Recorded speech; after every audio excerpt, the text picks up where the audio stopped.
जैसे ब्रजवासियों का है, ब्रज के गोप ग्वालाओं का है, जैसे गोपियों का है, जैसे मैया यशोदा का है, जैसे बाबा नंद का है। श्री कृष्ण गोकुल में आनंद ले रहे हैं, सबको आनंद दे रहे हैं, मां के आंचल की छत्र छाया में है। सारे संस्कार भगवान के हुए हैं, जैसा हमने कल सूक्ष्म में थोड़ी कथा सुनाई थी। पूतना का आगमन हुआ, भगवान ने उसको दंड दिया, समाप्त किया।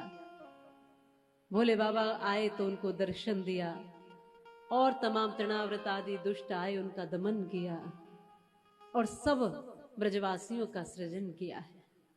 वो कृष्ण प्रेम के कारण ही तो ब्रज में प्रकट हुए हैं, वो कृष्ण प्रेम के कारण ही तो यहाँ आए हैं गोकुल नगरी में। केवल प्रेम ही कारण है कि कभी माखन मांगते हैं, कभी छाछ मांगते हैं, तो है प्रेम है वही अधिकार है, और प्रेम नहीं है तो कोई अधिकार नहीं।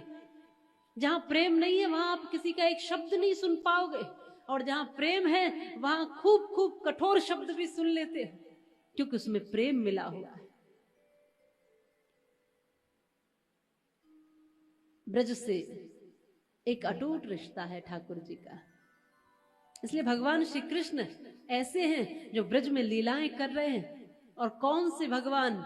शेष महेश दिनेश गणेश सुरेश जाहे निरंतर गावे, जाहे अनादि अखंड अछेद अभेद सुभेद बतावे।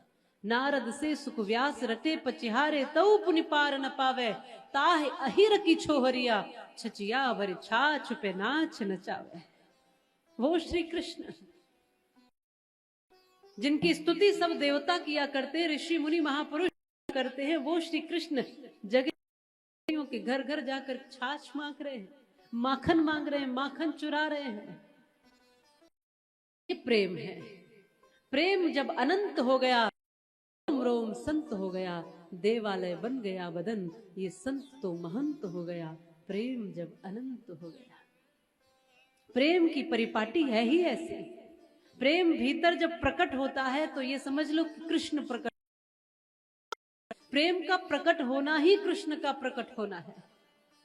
इसलिए कवि ध्रुवेंद्र जी ने बहुत अच्छे शब्द कहे हैं, प्रेम का प्रदीप यदि प्राणों में प्रकाशित हो तो आत्मा का आंगन ही पवित्र, और 2.5 अक्षरों का पाठ पढ़ लिया आपने, मानचित्र मन का विचित्र बन जाएगा। कैसी हार कैसी जीत, कौन शत्रु कौन लिया संभाल कर, तो सच मानो आपका चरित्र बन जाएगा।